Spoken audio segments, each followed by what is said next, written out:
નવરાત્રીને હવે ગણતરીનો સમય બાકી છે અને રમઝટ માટે ખેલૈયાઓ ઉત્સાહની સાથે હવે થોડી ચિંતા પણ જોવા મળી રહી છે।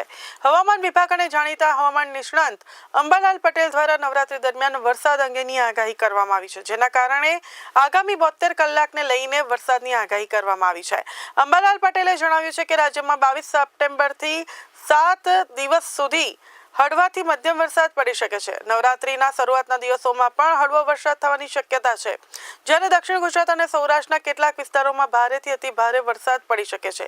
તો હવામાન વિભાગ અને અંબાલાલ પટેલના જણાવ્યા અનુસાર 29 સપ્ટેમ્બરથી 3 ઓક્ટોબર સુધી ગુજરાતના કેટલાક ભાગોમાં વરસાદ થવાની પણ શક્યતાઓ છે, જેમાં અમદાવાદ, ગાંધીનગરમાં ગાજવીજ સાથે હળવો વરસાદ વરસશે।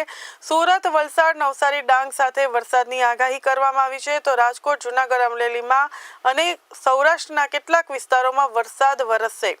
તો સાથે જ કચ્છના કેટલાક વિસ્તારોમાં પવન સાથે ઝાપટા પડી શકે છે। ત્યારે નવરાત્રીના વચ્ચે આ આગાહી ખેલૈયાઓ માટે ચિંતા બની શકે છે।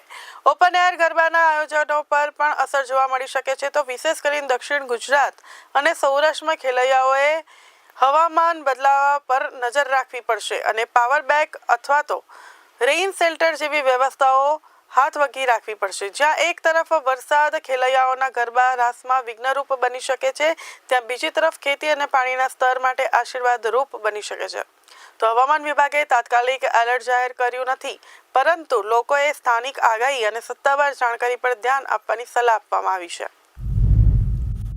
આગામી 72 કલાકમાં ગુજરાતના ઘણા ભાગોમાં હવામાનમાં પલટો આવી જવું છે।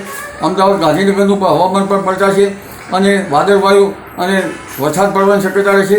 તારીખ 22 સુધીમાં વાદળવાયુ વરસાદ પડવાની શક્યતા રહેશે અને ત્યાર પછી લગભગ નવરાત્રિ અંગે જોવા જઈએ તો પણ હવામાનમાં પલટો આવશે અને નવરાત્રિની શરૂઆતમાં વરસાદ થવાની શક્યતા રહેશે કોઈ ભાગમાં, પરંતુ તારીખ 25મી સપ્ટેમ્બરે પણ હવામાનમાં પલટો આવશે અને તારીખ 29થી 3 સપ્ટેમ્બરમાં રાજ્યના ઘણા ભાગોમાં ભારે વરસાદ થવાની શક્યતા રહેશે।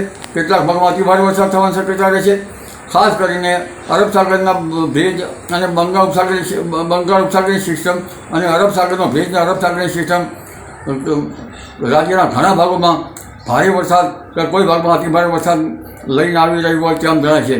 દક્ષિણ સૌરાષ્ટ્રના ભાગો, સુરતના ભાગો તેમજ ઉત્તર ગુજરાતના ભાગો, મધ્ય ગુજરાતના ભાગો, પૂર્વ ગુજરાતના ભાગો અને દેશના અધિકતર ભાગોમાં આફતરૂપ વરસાદ થવાની શક્યતા રહેશે અને ગુજરાતના ભાગોમાં પણ લગભગ 29 સપ્ટેમ્બરથી 3 ઓક્ટોબર વચ્ચે ગાજવીજ સાથે કેટલાક ભાગમાં ભારે તો લગભગ દરિયા કિનારાના ભાગોમાં અતિ ભારે વરસાદ થવાની શક્યતા રહેશે।